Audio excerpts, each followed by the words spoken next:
It's green season at Kinyei. Here at the edge of the Masai Mara, the coming of the rains makes this a special time of the year. Wildebeest are dropping their calves. Zebra stallions are building their herds. So too are the impala bucks. Birds are in breeding plumage. And eland are less timid than they often are. The terrible drought which ravaged much of Kenya and its wildlife has come to an end. In many parts of the country it was a disaster.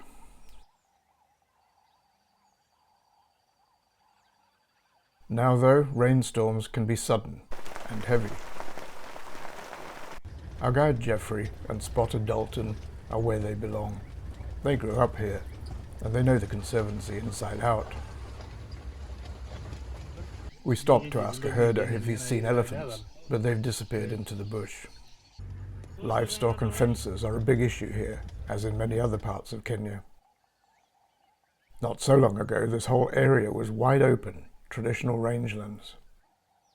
But in the past few years, subdivision and private ownership of land has caused the loss of a staggering 70% of Kenya's iconic wildlife. At the headwaters of the Mara River, subdivision into small holdings, coupled with deforestation, has led directly to these cycles of drought and flood.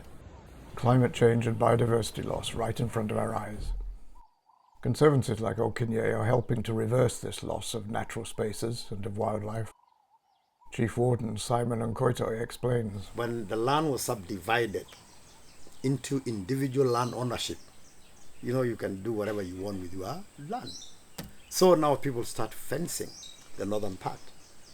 After this conservancy was started, now people started fencing, blah, blah, and all that. The corridor has been blocked. The wildebeest cannot now move to the northern part. So where do they stay? They stay in the conservancy. Camp manager Jimmy Lamara says this turns to their advantage. Actually borders with the Loita Plains, which have been closed and are no longer there. Animals do not get access to get to the plains, so we host them. And so we have a lot of animals in this conservancy. The camp at Kinyei is low impact and it's full of wildlife. Out on the plains, we come across a field full of giraffe.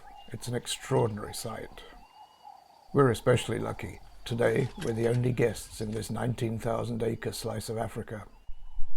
But nearby, a newborn giraffe has got into trouble. Just bump on a very young giraffe that has just been born.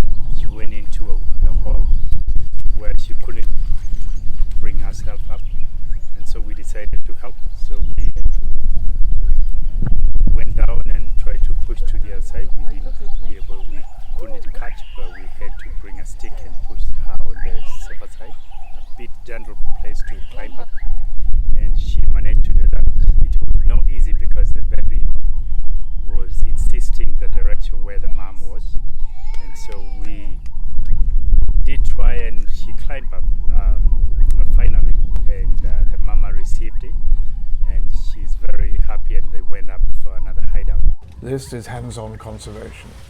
It's part of what makes Kinyei so special, thanks to close collaboration between an ethical tour operator and this traditional Masai community.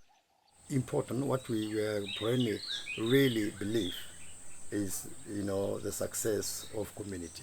Yeah. Because without the community, then you will not get this land. Yeah. And without this land being protected, wildlife will not be there. Yeah. If there is no wildlife, no tourists. No tourists, no money. Preserving nature is essential in the battle against climate change, as well as in reversing wildlife loss. Conservancies like Kinyei offer a way to buck the trend.